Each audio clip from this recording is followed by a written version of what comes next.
اللهم صل وسلم وبارك على سيدنا محمد وعلى اله وصحبه وسلم.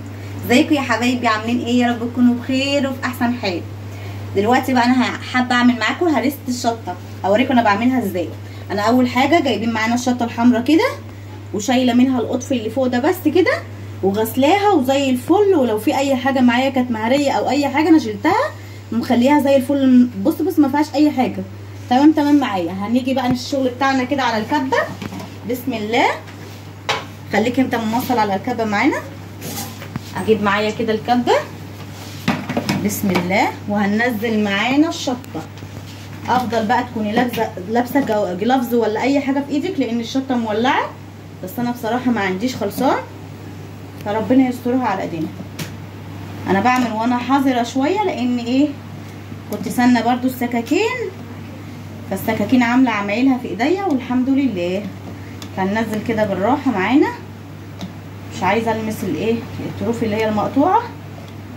اهم شيء ينزل معانا الشطه كده، وهنفرمها عشان نشوف هنعمل معانا الهريسه ازاي واحده واحده كده مع بعض. انا بعملها وبحطها معايا في الفريزر.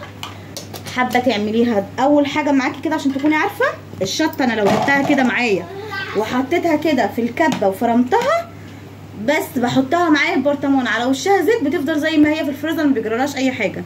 هنشوف بقى انا هعمل فيها الاضافات اللي انا بعملها التانيه.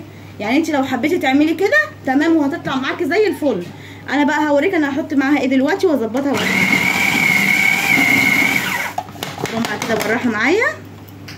ننزل قرن الشطه ده كده، الريحه ما اقولكوش تبارك الله فظيعه.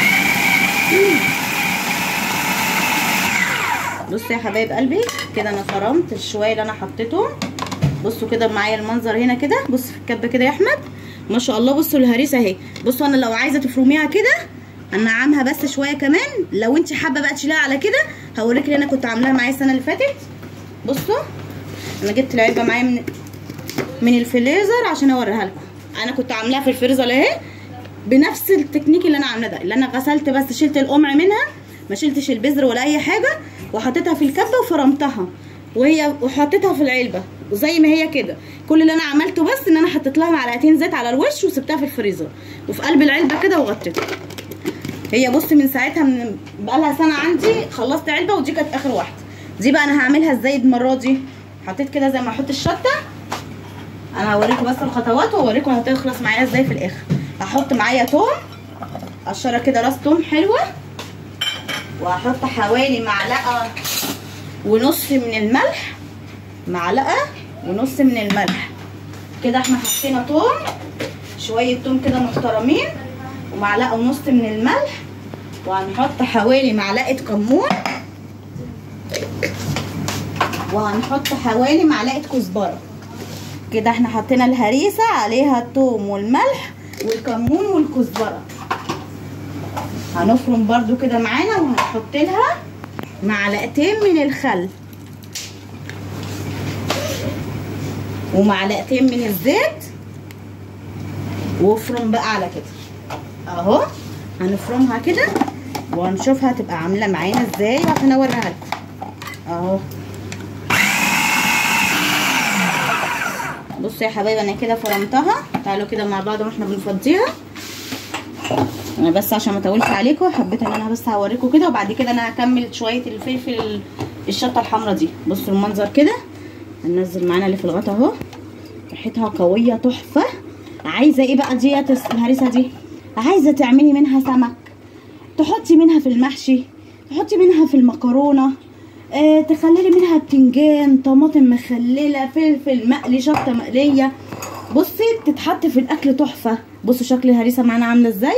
تعالوا بينا كده. الله اكبر، تقعد معاكي من السنه للسنه. اعملي بنفس الخطوه اللي انا عملتها كده تحفه. انا بقولك عشان انا مجرباها، قمت عامله واحد بتوم زي ده بالظبط، وواحد من غير اي حاجه عادي، مش هيجرى اي حاجه معاكي. بس انا عملته كده، لقيت استخدامي لما بستخدمه لوحده كده كده بستخدم معاه توم عادي في الاكل. بس طريقه الاكل بتاعنا بنحط فيه توم وبنحط فيه الايه الملح والكمون والكزبره. انا هعمله كله بنفس التكنيك كده زي ما عملت، مش هضيف توم زي ما انا حطيت اي نفس المقدار، مش هضيف توم تاني، لا انا خلاص خدت راس التوم اللي انا حطيتها دي كفايه قوي معايا على الفلفل والشطه اللي انا الشطه الحمراء اللي انا حطيتها. بس انا بس هفرم ده، احط بس معاه معلقتين خل عشان يجري كده جوه الكبه معايا ويتفرم ناعم كويس، واقوم مفضيه معايا في قلب برطمان.